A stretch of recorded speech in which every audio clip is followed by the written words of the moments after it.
ডাকাতির আগেই গ্রেফতার দুই অপরাধী। দুবরাজপুরে ডাকাতির ছক বানচাল করল দুবরাজপুর থানার পুলিশ। পুলিশ সূত্রে জানা গেছে, গভীর রাতে দুবরাজপুরের পণ্ডিতপুর মোড়ের কাছে দুবরাজপুর বক্রেশ্বর রাস্তায় অসৎ উদ্দেশ্যে ঘোরাঘুরি করতে থাকে কয়েকজন যুবক। পুলিশ তাদের জিজ্ঞাসাবাদ করতেই তাদের কাছ থেকে বেরিয়ে আসে ভোজালি, দড়ি, বেশ কয়েকটি মোবাইল ও এটিএম কার্ড। এরপর তাদের দুজনকে গ্রেফতার করা হয়। ধৃতদের নাম সুধাময় গোপ ও মাধব সিং। দুজনের বাড়ি দুবরাজপুর থানার মেটেলা গ্রামে। দুজনকে আজ দুবরাজপুর আদালতে তোলা হলে পুলিশের পক্ষ থেকে 7 দিনের পুলিশি হেফাজত চাওয়া হলে বিচারক 5 দিনের পুলিশি হেফাজতের নির্দেশ দেন বলে জানান দুবরাজপুর আদালতের সরকারি আইনজীবী রাজেন্দ্র প্রসাদ দে।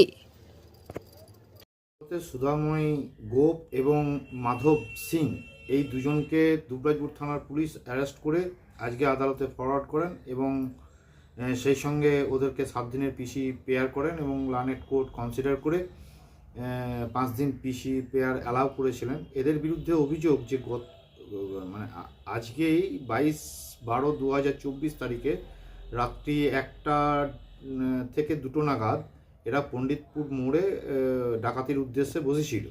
সেই খবর পেয়ে পুলিশ সেখানে যায় এবং বাকিরা যারা ছিল তারা পালিয়ে যায় এবং দুজনকে অ্যারেস্ট করে এবং তাদেরকে জিজ্ঞাসাবাদ করাতে তাদের কাছ থেকে বেশ কিছু মোবাইল, বেশ কিছু এটিএম কার্ড, সেই সঙ্গে নানান ধরনের অস্ত্র ওদের কাছ থেকে উদ্ধার হয় এবং সেগুলো প্রপারলি সিজ করে এবং তারা সঠিকভাবে সদুত্তর দিতে না পারার কারণে পুলিশ তাদেরকে অ্যারেস্ট করে তাদের বিরুদ্ধে অভিযোগ নিয়ে আসে ভারতীয় ন্যায় সংহিতার 310(4) এবং 310(5) ডাকাতি, অ্যাটেম্প টু কমিট ডাকাতি।